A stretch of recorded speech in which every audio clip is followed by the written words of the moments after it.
Você assistirá agora um breve ensaio sobre o primeiro capítulo de Metodologia da Pesquisa Tecnológica de Milton Vargas, publicado pela Editora Globo em 1985. Esse é um trabalho organizado por discentes da Universidade Federal de Mato Grosso, do curso de Engenharia Civil, do Instituto de Ciências Tecnológicas e da Terra e da Faculdade de Arquitetura, Engenharia e Tecnologia. Esse é um trabalho referente à matéria de Comunicação em Métodos de Pesquisa em Engenharia, ministrada pelo docente e professor Dr. Paulo Celso do Couto Nince. Os discentes que apresentam esse trabalho são João Pedro Samuel Machado Rezende de Souza, Lucas Sanches Pio Penido, Igor Marcelo dos Santos, Leonardo Caixeta Veiga e Drummond Siddhartha Jr. Bom dia, boa tarde, boa noite. Nosso grupo vai apresentar agora sobre o primeiro capítulo do livro Metodologia da Pesquisa Tecnológica de Milton Vargas. Para abrir a apresentação do grupo, eu vou começar a falar um pouco sobre o tópico 1, que refere-se à origem, à descoberta da teoria. O objetivo desse livro é oferecer uma contribuição ao estudo dos métodos que se devem adotar para o sucesso de uma pesquisa tecnológica. Eu vou começar a falar um pouco sobre a tecnologia. Bom, a tecnologia ela é uma palavra muito usada, que está na boca do povo constantemente, mas ela não tem um significado preciso. Cada pessoa ela expressa de um significado diferente. Bom, às vezes ela é designada para empregar técnicas, como por exemplo na fabricação de instrumentos ou de utensílios primitivos, o que não tem cabimento, pois se técnicas elas podem ser primitivas, então não é correto admitir-se nessa qualquer razão lógica. E outra coisa também é que às vezes as pessoas confundem tecnologia com engenharia ou com indústria, o que também não é verídico, pois nestas a realização de uma obra ou de um produto, ela estará presente, se necessário, a técnica e não a tecnologia. Bem, então às vezes as pessoas elas fazem essa analogia errada da palavra tecnologia, e isso acaba gerando uma grande confusão, pois nunca se sabe se ao certo. Bem, agora a técnica. A técnica ela é tão velha quanto a humanidade. As técnicas primitivas elas tiveram origem na descoberta do fogo, no cozimento dos alimentos, dentre outros, surgidos no período paleolítico. Bem, elas nasceram de um instinto humano, provavelmente com o desenvolvimento de sua consciência. Agora, já no período neolítico, aí sim digamos que é considerado uma verdadeira revolução técnica, pois é o que? A descoberta da agricultura, do pastoreio, da cerâmica, dentre outras. E isso torna-se possível uma organização social. Bem, e também uma grande importância foi a descoberta, digamos que foi provavelmente acidental, do bronze e do ferro. E essas novas descobertas técnicas, elas promoveram a transformação do mundo e das sociedades rurais patriarcais na época.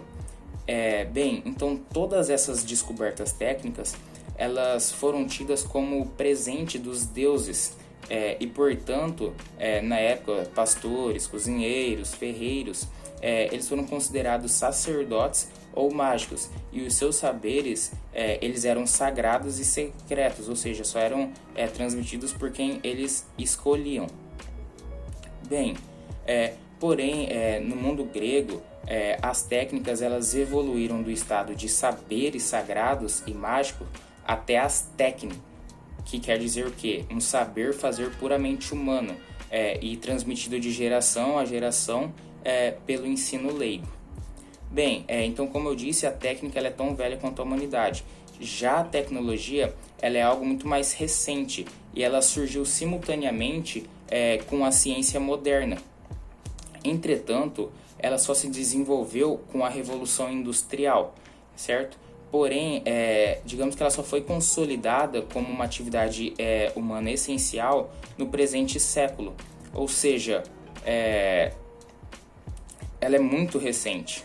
Bom, sendo assim, a tecnologia ela pode ser definida nesse cenário atual como o estudo dos materiais e processos utilizados pela técnica, empregando-se para isso teorias e as conclusões adquiridas das ciências. Para que nós possamos realmente saber o que é tecnologia, e conhecer os seus métodos, nós precisamos entender primeiro o que é ciência moderna e seus métodos. Pois com a definição de tecnologia que eu acabei de falar, então fica evidente que os métodos da tecnologia eles devem ser os mesmos das ciências modernas, visto que eles estão interligados e que eles surgiram simultaneamente, certo? Então vamos falar um pouquinho da ciência. Bom, a ciência ela está num tipo de saber teórico inventado pelos gregos, e isso foi lá no século 6 antes de Cristo. E foram especificamente os gregos da Jônia. Bem, e eles, digamos que batizaram de Episteme Theoretike. E isso quer dizer o quê? Quer dizer um saber adquirido pelos olhos do espírito. Pois, segundo os gregos, eram capazes de descobrir a realidade como ela é na verdade. Então, bem, a teoria, ela liga-se na verdade. E em grego, verdade quer dizer o que? Aletheia. E aletheia significa o que? O que está descoberto. Então, a teoria, ela liga-se na verdade. Guarde bem isso. Bom, então isso seria, digamos que um contexto, um background grego antigo da nossa ciência. Apesar de que a gente sabe hoje em dia que a ciência moderna ela evoluiu para uma forma bem diferente daquela. Mas digamos que ainda mantém o seu caráter inicial de saber teórico e que, portanto, ela pode ser conhecida intelectualmente. Vou dar um exemplo. Uma árvore, ela muda constantemente de aspecto. No verão ela verdeja, no inverno as folhas caem. Ou seja, por trás dessas aparências momentâneas, ela é sempre a mesma árvore. E isso equivale também para a ciência. Mesmo que ela tenha evoluído e tudo, a sua base lá na antiguidade ela é muito importante. Então, essa unidade e permanência que é vista pela teoria é o que possibilita o raciocínio lógico sobre as coisas e os acontecimentos do mundo. Certo? Bom, os gregos, além da sua contribuição propriamente científica, como por exemplo na elaboração da geometria, eles contribuíram para o desenvolvimento das ciências, com a descoberta de que é sim possível fazer-se teoria. Os gregos, eles descobriram que além das aparências fenomênicas, ou seja, o que é aparências fenomênicas? Que se refere ao que se pode aprender por meio dos sentidos ou da experiência. Então, que além dessas aparências fenomênicas, existe uma realidade que pode ser compreendida, entendida e trabalhada logicamente, para que assim possa tirar conclusões e prever em futuras consequências de situações presentes. Bem, essa descoberta dos gregos, ela foi usada exclusivamente pela cultura ocidental, certo? Bom, muitas pessoas elas procuram ver a teoria hindu ou chinesa no que eles chamam de filosofias orientais, embora não seja o correto, pois são maneiras de conhecer o mundo que não supõem necessariamente uma inteligibilidade lógica. Então é mais correto que você refira-se a essas filosofias orientais como sabedorias, mas não como teorias, iguais às do grego, que foi usado exclusivamente no Ocidente, certo? Bom, existe uma matemática babilônica e egípcia anterior a essa descoberta grega, mas ao examiná-los, nós percebemos que não se encontra o que chamamos de teoria, mas sim de receitas de como atuar para resolver certos problemas. E muitas vezes essas receitas elas vinham cheias de expressões mágicas. Bem, parte dos egípcios, eles sabiam como, por exemplo, medir a área de uma figura, de um triângulo, de um quadrado, pois com a enchente do Nilo, eles tinham de medir os terrenos que eram inundados. Mas o modo como medir, ela estava escrita em forma de receita, e eles nada mais sabiam e não tinham a necessidade de saber do que aquilo. Então, todo o conhecimento deles eram na base de seguir receitas, igual, por exemplo, quando você quer obter um bolo, você vai e segue uma receita. Então, o único conhecimento deles era através disso. Então, isso não era bem teoria. Bom, e essas receitas, elas eram um saber de tipo mágico e muitas vezes sagrado e secreto, passado de geração a geração. mas nada além dessa receita. Bom, quando a teoria ela é descoberta pelos gregos, o saber ele passa a ser demonstrativo e também a partir daí comprovado. Então, para medir uma figura ou uma distância, utiliza-se um raciocínio baseado em propriedades lógicas das figuras geométricas. Ou seja, aparece o conhecimento de que por trás de desenhos de figuras geométricas existem uma série de propriedades inteligíveis sobre as quais podem se raciocinar logicamente, além de provar que se chegou a uma verdade, ou seja, a uma conclusão, a uma resposta.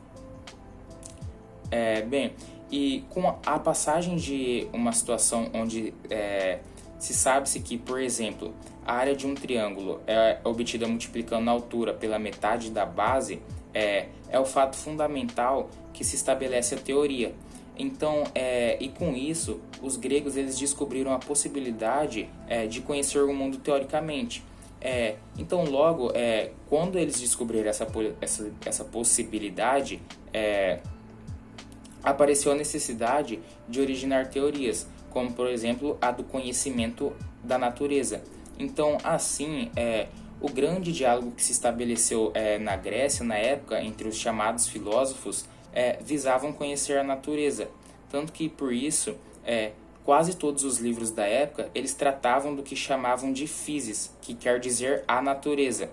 Então, quase todos os tratados filosóficos gregos intitulavam-se de periphysis, que quer dizer a respeito da natureza. Até mesmo Platão, ele escreveu seu periphysis, visto que em um dos seus últimos diálogos, que foi o Timeu, ele tem como subtítulo Periphysis, e nele ele se trata de explicar o mundo a partir da teoria platônica sobre a realidade.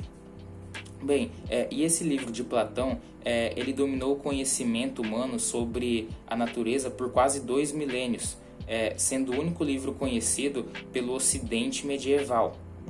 Bom, e segundo Platão, o que existia por trás das aparências do mundo eram as ideias. E a ideia era qualquer coisa de perfeito imitado pelas aparências enganosas. Assim como o fenômeno do homem, que nasce, cresce, perece, envelhece e morre. Ou seja, existe a ideia imutável e perene de homem. Ou seja, existe para tudo uma ideia. Bom, e de acordo com um modelo eterno de ideia de natureza, o mundo ele teria sido criado por um deus demiurgo, que se aproximava por imitação, mas sem nunca atingir a natureza totalmente. E baseado nesse princípio, o Timeu, o livro de Platão, ele dá uma explicação teórica de tudo que existe, desde a terra até o corpo e a alma do homem. Bom, e era isso que eu tinha para falar para vocês. Agora eu vou passar a fala para o João. Boa tarde, meu nome é João Pedro e eu falo para vocês um pouco sobre a realidade, realismo e o idealismo. Bom, falando de idealismo de uma maneira ampla, né, podemos retomar a clássica oposição na filosofia entre os idealistas e realistas. Se nos situarmos especificamente em uma posição como a platônica, ela deixa de fazer sentido, pois a realidade para Platão, ao menos a realidade mais confiável, é o plano das ideias. No entanto, a concepção ampla e geral, os realistas são aqueles que apostam na existência de apenas uma realidade, que é essa por nós percebida e vivenciada. E que tudo que existe está aqui. Não há diferença entre plano ideal ou conceitual, existência e matéria. Nesse sentido, o verbo idealizar transmite a sensação de tornar algo distante, inacessível, se tornar algo uma utopia, né? Poderíamos falar de um idealismo político, um idealismo moral, ou a idealização do amor, todos opostos ao realismo. Também podemos falar de um amor platônico, que no nosso cotidiano torna-se vulgarmente sinônimo de amor não correspondido. Mas, na verdade, significa um conceito de amor que existe apenas no mundo das ideias, né? Não tendo seu correspondente na realidade prática. Karl Marx, que é um dos maiores materialistas da filosofia, foi ainda mais radical.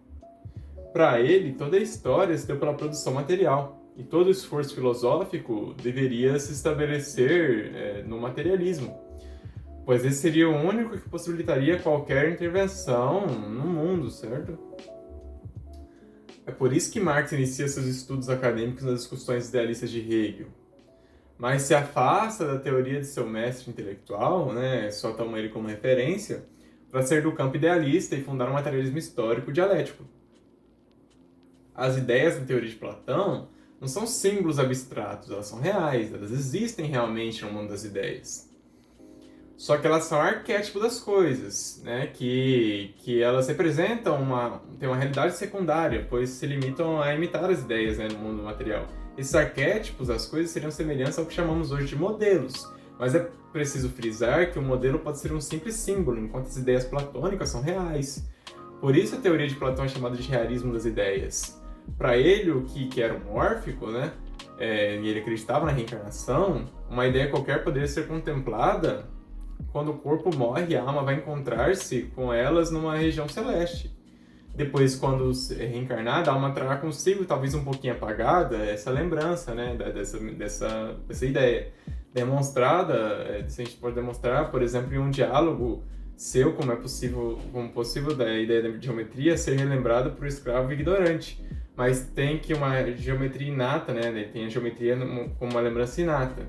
Que ele vai e pergunta para esse escravo umas perguntas bem inteligentes, assim, e o escravo vai dar uma noção básica, assim, do que ele lembra, né, teoricamente, dessa lembrança inata aí dele, sobre o que é geometria. Mesmo o escravo, né, aparentemente, não tem nenhum conhecimento sobre geometria.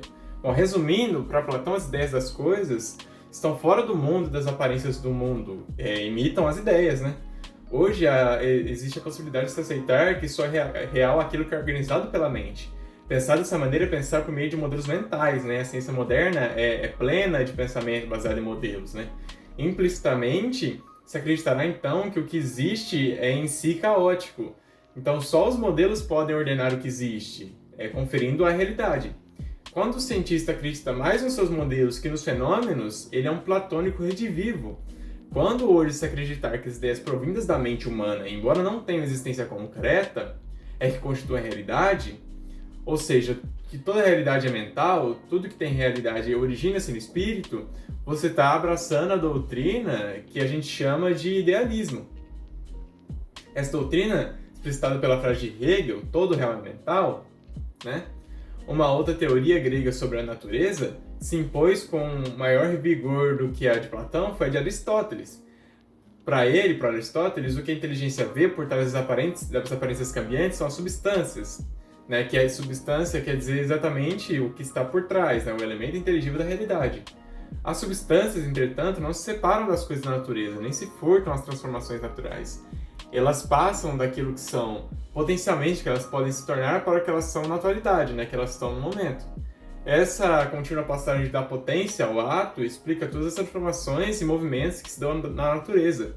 A teoria da física de Aristóteles tem como meta explicar esse movimento e faz por meio das causas, uma delas que é a causa final, todas as substâncias transformam-se ou se movem, procurando uma finalidade própria, a qual é a sua forma perfeita, por assim dizer, né? Que ela aspira. Para Aristóteles, tudo tem um anelo ou um desejo de forma. São desejos desse tipo que movem as substâncias no sentido de elas adquirirem suas finalidades próprias. São suas virtudes. Toda explicação biológica de Aristóteles é baseada na ideia de que cada um dos animais tem como finalidade última uma determinada forma que eles aspiram chegar. Não se trata de evolução da espécie, mas do movimento, né? Do indivíduo. O mesmo movimento das coisas sem vidas é explicado na procura pelo seu lugar perfeito, né? Por exemplo, as coisas pesadas desejam cair, né? Elas desejam chegar no solo da Terra. E o fogo e os gases desejam subir. Por mais tosca, né, que seja para nós essa teoria, ainda existem na ciência explicações teleológicas desse tipo. Por exemplo, os homens têm olhos para ver. Mas, na verdade, quando a gente diz isso, a gente está revivendo o princípio aristotélico da finalidade. A doutrina aristotélica, que era baseada na crença de que tudo que existe são substâncias, as quais, embora só possam ser vistas pelos olhos do espírito, não se separam dos objetos percebidos. É o primeiro modelo do que se chama de realismo, né? A gente tem que prestar atenção que, entretanto, no realismo no sentido aristotélico, não quer dizer que se acredite piamente que as coisas aparentes por si mesmas são reais. Isso seria o que a gente chama de realismo ingênuo. O que confere a realidade aos objetos sensíveis Em primeiro lugar, o caráter inteligível daquilo que Aristóteles chamou de substância. Entretanto, não é apenas sobre a natureza que se pode fazer teorias, mas também são reais certos objetos formais que não existem na natureza, como, por exemplo, a matemática, né? Na Grécia Antiga foi elaborada a respeito delas uma teoria cujo modelo mais perfeito é a geometria de Euclides, elaborada no século III, né, a.C., com a compilação e organização em sistema axiomático de vários teoremas geométricos existentes naquele tempo.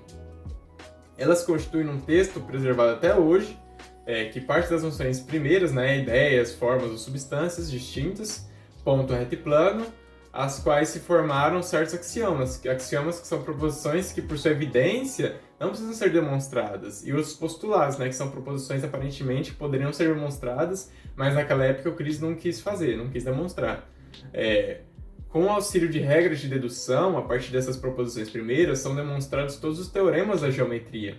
Em resumo, estabeleceu-se, desde então, o princípio do conhecimento teórico, que poderia ser expresso da seguinte forma: para conhecer tanto as formas do pensamento quanto a natureza, não procurar o conhecimento das próprias coisas, mas a partir de sua ideia ou substância, separada ou não dos objetos sensíveis, que as torna inteligíveis. Em linguagem moderna, né, a gente tem que procurar algo que simbolize o que se quer conhecer e por meio do qual possamos trabalhar com o intelecto. Só então será possível atuar cientificamente, né, conhecer a realidade e a verdade. Pois teoria, realidade e verdade são conceitos conexos, né, eles estão conectados entre si. Conhecer a verdade e a realidade das coisas em si é misticismo e não ciência. Atentando-se para o que faz quando se faz tecnologia ou engenharia, né, que é a mais material de todas as profissões, a gente verifica que não está preocupado com as coisas materiais, né? O concreto armá-lo ou o solo da fundação. O que preocupa o técnico é aquilo que nesses materiais é traduzível, por formas, dimensões ou números. Mesmo quando se constrói, se misturam materiais. O que mais interessa são quantidades mensuráveis, portanto, símbolos em linguagem grega, né, que são ideias ou substâncias.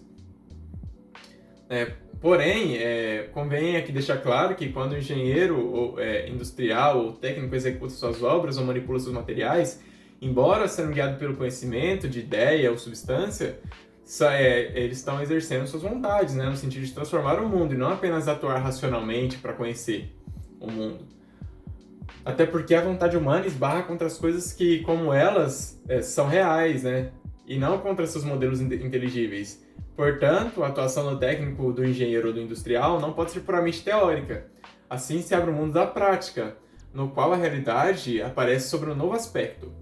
Nesse sentido, real resumindo, tudo aquilo que se encontra no mundo, em que se vive, tudo aquilo em que se esbarra fisicamente. Essa realidade é que, quando visualizada da maneira que chamamos de teoria, constitui-se como objeto da ciência. Mas, quando se opõe à vontade dos homens, e pode por ele ser transformada, no sentido do que a gente chama de prática, constitui-se como objeto da técnica. A atitude de quem faz tecnologia é a combinação das duas. Tudo isso existe uma nova concepção da realidade, que não é nem idealismo, nem realismo.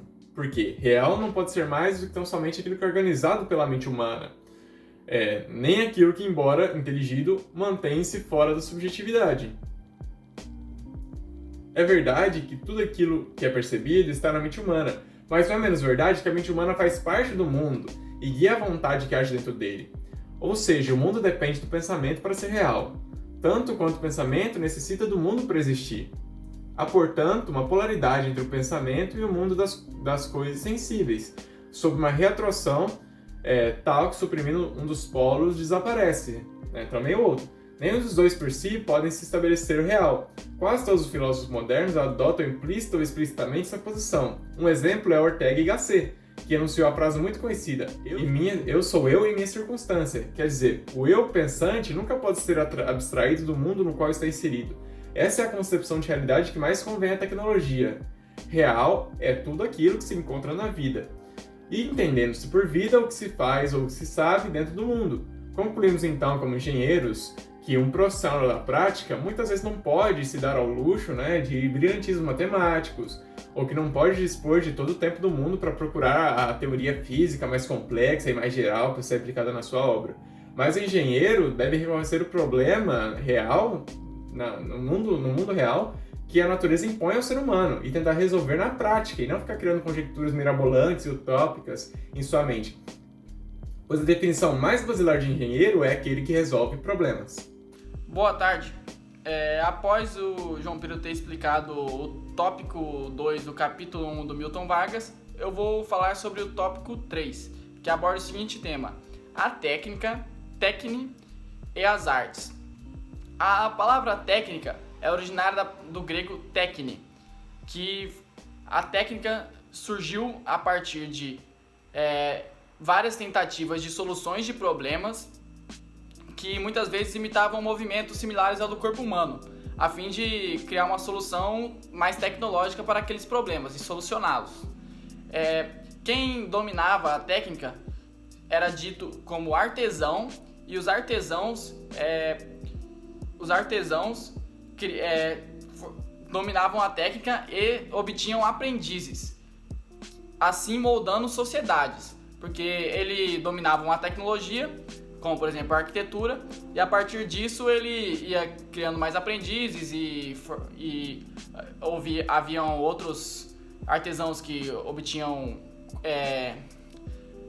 mais poderes artísticos e criavam também a medicina, e dentre isso foi surgindo muitas técnicas, assim moldando sociedades, que essas sociedades, a partir dos seus artesãos e aprendizes, criavam uma arte, sendo ela a religião, a cultura, ou até antigamente poderia se achar que até eram alguns feitos mágicos, algumas técnicas, como por exemplo a mineração, saber minerar ferro, ouro e transformar os minerais em materiais. Poderia ser tido como algum feito mágico antigamente. E essas sociedades possuíam uma tradição própria, bem voltadas ao passado e não eram abertas a novidades. O médico grego Hipócrates, de 460 a.C., desenvolveu a medicina hipocrática baseada na técnica grega, que era o seguinte: a técnica ela apenas quer solucionar problemas, e a medicina dele também apenas queria curar pacientes ou tratá-los, e não estudar os seus problemas ou as razões de ele estar doente, ou a teoria, assim por dizer. E a partir disso foram surgindo vários métodos de arte, como as técnicas militares e navais, a arquitetura. Porém, Roma sempre esteve à frente da Grécia, mesmo a Grécia tendo originado a técnica. E pode-se dizer que na arquitetura, Vitrúvio esteve à frente da Grécia, que é um romano muito famoso e também muito retratado, após conhecido por Leonardo da Vinci ter se inspirado nele. E também Celso, que criou a remedicina de Celso, que ficou muito famoso por trabalhar a medicina na Idade Média. Porém, ele também trabalhou em outras áreas de arte, como agricultura, arte militar, retórica, filosofia, direito e aí inclusive na medicina. No entanto, ele sempre valorizou a arte como técnica, e os romanos também sempre valorizaram essa arte como a arquitetura e a medicina como técnica, e foram superiores aos gregos, trabalhando apenas em solucionar problemas e não apenas em estudar as teorias sobre aquilo que ele estava trabalhando. Durante toda a Idade Média, os mais variados tipos de arte surgiram. Como eu falei sobre Celso, surgiu a agricultura, a arquitetura, a navegação, as artes militares e também o direito, que naquele tempo já disputava com a medicina nas universidades da Alta Idade Média, qual seria mais importante para o ser humano, se era o direito ou a medicina. Mas sempre utilizando o saber dirigido a um fim prático, e não a contemplação da realidade. Portanto, houve a necessidade de distinguir o que é teoria e ciência e sobre o que é técnica. E acabou-se porque na Grécia, além de originar o termo e a história por trás da técnica, originou também grandes filósofos e estudiosos gregos, como Aristóteles, Sócrates, Pitágoras, Heráclito, que trabalhavam tanto na filosofia quanto as ciências humanas e as ciências matemáticas, que a gente conhece hoje em dia, mas houve a necessidade de diferenciá-los dos técnicos. E então, foi dito que o técnico pretende ir direto ao manuseio, ao fim prático e não preza tanto pela teoria. E o cientista valoriza muito mais o conhecimento do que o fim prático. Não que ele valorize a prática, mas ele se interessa mais pelo conhecimento. E também um filósofo e historiador alemão, Oswald Spengler, nascido em 1880 e falecido em 1936, escritor do livro O Homem e a Técnica, disse a seguinte frase sobre a diferença do técnico e do cientista e teórico. A seguinte frase: a visão do técnico é semelhante ao olhar da águia, direto para a presa. Só lhe parece um ponto de interesse: agarrar a presa. Para o cientista vale tanto a pata de uma pulga como a galáxia inteira sob o ponto de vista do conhecimento. Para o técnico, só o objeto que deseja manusear interessa. E, portanto, foi definido que a técnica é um saber que não se preocupa em explicar, mas somente em fazer ou conseguir algo. E isso a gente pode refletir no nosso curso, como o professor Paulo Nice diz, um bom engenheiro, a qualidade de um bom engenheiro é saber solucionar problemas. Claro que tem que saber identificar, mas no fim solucionar problemas. Então esse tópico diz muito sobre essa profissão e como isso é uma arte de solucionar problemas. Enfim, isso é o termo técnico e as artes originárias do grego e que a gente carrega para nossa vida atual. E aí, pessoal, sou o Lucas, faço engenharia civil, estou no 2º ano e estarei apresentando sobre a evolução da ciência e da técnica. Como o Drummond falou, o saber teórico é a episteme theoretique. Ela evoluiu com o passar do tempo da mesma maneira que a técnica também evoluiu com o passar do tempo. E a gente percebe que a teoria hoje na ciência moderna, ela precisa ser verificada na prática. Da mesma maneira que a técnica, que é a prática, que é o saber fazer, que o Leonardo falou da técnica, ela também precisa ser baseada na teoria. Então a gente percebe que uma precisa da outra hoje na ciência moderna e é muito complicado distinguir a teoria da técnica. Por volta dos anos 600 a.C., Tales de Mileto, que hoje é considerado o pai da filosofia, foi o principal atuante na descoberta da teoria, que eles chamavam de a maneira de saber. Tales de Mileto dividiu a teoria em 3 partes, em 3 ramos: a metafísica, a física e a matemática. A gente sabe que o centro dos sábios e dos pensadores da época, em 600 a.C. mais ou menos, era Atenas. Então, ali, os gregos desenvolveram muito bem a matemática, principalmente a geometria, que era muito parecida com a nossa geometria de hoje. Ou seja, era uma ciência atual, mas a física e a metafísica dos gregos era puramente filosófica. A gente tem um exemplo de Aristóteles, que a física dele era baseada na metafísica, e muito diferente do que hoje a física é baseada em dados da observação de experimentos reais. Por volta dos anos 200 a.C., Atenas começa a ter um decaimento e o centro do saber se desloca para Alexandria. Alexandria agora se torna a capital da cultura helenística. O que é essa cultura helenística? Era a mistura das culturas do Egito Antigo, da cultura dos gregos e da cultura dos judeus. Em Alexandria tinha um museu que tinha a escola de investigação, que foi a primeira a separar o saber em especialidades. Agora, o saber não é mais como o Drummond explicou. Os gregos eles tinham a episteme theoretique só contemplativo, o saber era só contemplativo. Mas agora entra a magia egípcia, Ela tenta intervir na natureza, ela tenta dominar a natureza, mudar o seu curso. Eles também acreditavam no Anima Mundi, que era uma interação da alma do ser humano com a alma do mundo. O que era a alma do mundo? Era o que regia todos os acontecimentos na natureza do planeta. Os romanos começaram a herdar o saber helenístico, mas eles tinham um estilo diferente. Eles focavam mais nas artes do que na teoria da natureza. O Museu de Alexandria foi destruído por alguns cristãos fanáticos. Depois de algumas décadas disso, o Império Romano também foi destruído. E o crescimento do cristianismo foi tão grande que a teoria, o saber humano, ele mudou de rumo. Agora os estudiosos estavam mais preocupados com a teoria de Deus, ou seja, a teologia, do que com o saber sobre a natureza.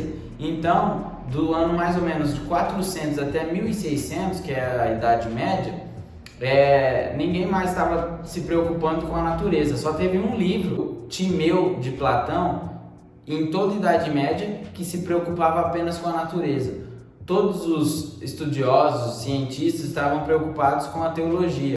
Mas não é por isso que não teve teoria. Da mesma maneira que antes se fazia teoria sobre a natureza, agora se fazia teoria sobre Deus. Já no século VIII, a teoria ela se volta para o estudo da natureza, mas ela volta um pouco diferente. Por quê? Porque ela volta com a ótica teológica.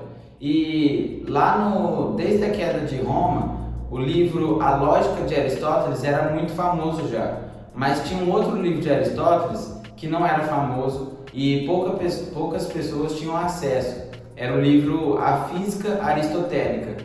E São Tomás de Aquino, ele pega essa física aristotélica e usa como base para edificar a sua teologia. A teologia de São Tomás de Aquino, ela é uma teologia que tem os olhos voltados para a natureza. Então, novamente, a gente tem um estudo da natureza na teoria, só que de forma um pouco diferente, porque tem um olhar teológico. Eu tinha acabado de dizer que do ano 400 até 1600 só teve um livro que tratava somente de natureza, que era o Timeu, de Platão. Mas porque esse livro de Platão, ele só tratava da natureza. Mas a partir do século VIII, mais ou menos dos anos 700, a teologia começa a tratar o estudo da natureza. Aí a teoria ela não trata somente a natureza, como o livro de Platão, mas ela agora trata a natureza junto com a teologia. E assim acontece dos anos 700 até mais ou menos 1400, que é toda a Idade Média. Já no século XV, acontece um processo chamado renascentismo. Esse movimento ele consegue resgatar a magia. E como que essa magia volta? Por causa do ataque a Constantinopla. O ataque a Constantinopla acontece no ano de 1453. Esse ataque ele é considerado por alguns historiadores o fim da Era Medieval, o fim da Idade Média. E quando acontece esse ataque, alguns sábios de Constantinopla conseguem fugir. Esses fugitivos de Bizâncio, eles conseguem levar alguns livros deles. E um desses livros é o Corpus Hermeticus, que é um livro que teria como autor o personagem Hermes Trismegisto, que representaria Tote, que é um deus egípcio. Esse deus egípcio, ele era o deus das escrituras e das revelações. É bem provável que esse livro não tenha sido escrito por esse deus Tote, nem por Hermes Trismegisto, que representava o deus, mas sim por vários alexandrinos aleatórios que devem ter escrito esse livro. E o que a gente percebe com isso é que nesse momento do renascentismo, eles acreditavam de novo na alquimia, novamente na magia. E dessa forma, volta aquela vontade, aquele caráter de intervir na natureza, tentando mudar o seu curso, tenta dominar a natureza. Então a gente percebe aqui que no renascentismo, a magia volta à tona e aí os olhos estão muito voltados para a natureza, porque do ano de 700 mais ou menos até 1400, o que eles preocupavam era com a natureza com os olhos da teologia. E antes disso ainda, que eu falei até o século VIII, era somente teologia. E aí, na época da Renascença, que é por volta de 1400, ela acontece um pouco antes. Ela começa em 1300, tal, mas em 1453, que é a queda de Constantinopla, ali alguns historiadores já consideram o fim da Idade Média. E dessa forma a alquimia está presente de novo, e aí os estudiosos, cientistas, eles estão preocupados em estudar a natureza. E dessa forma a gente já tem uma base muito sólida para a ciência moderna. Por quê? Porque a ciência moderna, ela estuda muito a natureza. Ela tem muito essa especialidade de ter os olhos voltados para a natureza, para os fenômenos, para as observações das experiências. E aí a gente viu aqui a evolução da ciência, como que ela aconteceu. Uma hora ela estava voltada para magia, outra hora para metafísica, outra hora ela estava voltada para matemática, teve hora que ela estava voltada para teologia somente, teve hora que ela estava na teologia e na natureza. Então aqui a gente percebe o tanto que a ciência evoluiu com o passar do tempo. E aí pessoal, eu sou o Igor, aluno de engenharia do 2º ano. Eu vou falar um pouco mais sobre a evolução da ciência e da técnica. Além de tudo que o Lucas falou, no Renascimento, a ideia de que o homem é o centro de todas as coisas é dominante no pensamento da época. Então não é mais necessário dividir o universo como Aristóteles em um mundo perfeito e o mundo da corrupção. Então as leis naturais que valem na Terra seriam válidas em todo o universo. Isso é conhecido hoje como universalidade da ciência. O que é a universalidade da ciência? É a crença de que o que for descoberto na Terra por cientistas humanos vale em toda a parte do universo. Assim se deu o estabelecimento da ciência como é conhecida hoje. Para você investigar a natureza, por exemplo, é necessário que primeiro você organize uma teoria e que essa teoria seja verdadeira ou falsa. E para você saber se essa teoria é verdadeira ou falsa, você deve levar adiante experiências de laboratório ou observações da natureza, organizadas de acordo com a teoria prévia. É verdade também eu afirmar que já se descobriram fenômenos novos, mas também já se explicaram outros por um mero acaso.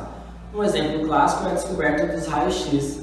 Eles não foram descobertos no momento casual de seu aparecimento, mas sim quando o fenômeno foi percebido por acaso e se encaixou numa teoria. Na ciência grega não era assim, porque eles acreditavam que uma vez organizada logicamente, uma teoria não poderia ser falsa, isto é, a lógica era usada como pesquisa da verdade. Agora que já falamos da ciência, da evolução da ciência, de como se estabeleceu a ciência, como ela é conhecida hoje e como era na Grécia, vamos falar um pouco sobre a técnica, sobre a evolução da técnica, que desde a Grécia até os dias atuais aconteceu de forma diferente do que aconteceu com a ciência. Um exemplo dessa diferença são as artes romanas, que mesmo desenvolvidas lá atrás, na Idade Média, são preservadas até hoje, transferindo assim o desejo de atuar sobre a natureza mais próprio do Ocidente do que o da magia. A Idade Média, ao contrário do que muitos pensam,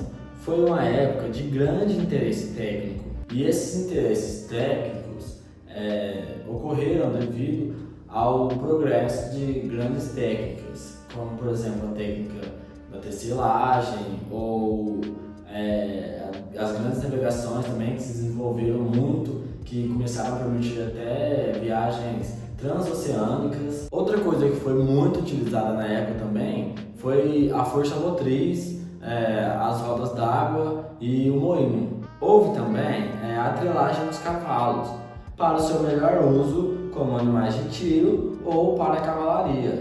A medicina e o direito eram entendidas também como técnicas e se mantinham no centro das intenções dos medievais, assim como a arquitetura e a arte militar. Dessa maneira, não houve um interesse muito grande nas ciências da natureza naquela época. Pelo contrário, eles não ligavam quase nada e por isso não se desenvolveu quase nada de significativo na natureza dos processos técnicos desde o século XVII. O momento-chave da transformação das técnicas ocorreu 200 anos depois do aparecimento da ciência moderna, com a famosa Revolução Industrial. É verdade que desde o início da ciência moderna, os problemas técnicos vieram juntamente com os problemas puramente científicos. E como exemplo desses problemas, eu poderia citar as obras de Galileu sobre a fricção de vigas engastadas. Isso para não falar dos inventos técnicos de Leonardo da Vinci. Mas como eu falei anteriormente, o ponto de virada da ciência moderna foi a Revolução Industrial. E essa virada pode ser definida como a aplicação da ciência moderna à técnica, isto é, a conjugação de ideia de uma teoria aplicada à tradição de um saber fazer. Ou seja, como a gente fala hoje em dia, seria juntar a teoria com a prática. Um exemplo disso são as máquinas e obras técnicas de hoje em dia, que são ou projetadas ou construídas de acordo com as teorias científicas. Existe um episódio muito interessante que se conta hoje em dia como uma das origens da Revolução Industrial. Esse episódio ficou conhecido como Sociedade Lunar, a qual cientistas como Erasmo Darwin, inventores como o inventor da máquina a vapor, se reuniam em noite de lua cheia. E o lunar não que tinha a ver com a lua em si, mas é porque as reuniões eram marcadas em zonas rurais.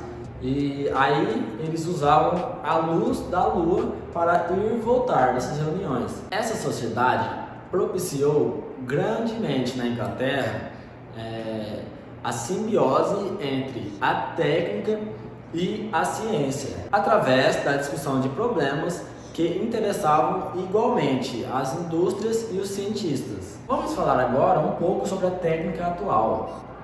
Como sucessor da técnica grega e da arte romana, além de ser um saber apoiado em teorias científicas, ela é assessorada por uma nova disciplina, a tecnologia. Portanto, a essência da técnica e da tecnologia é a conjunção com as teorias científicas.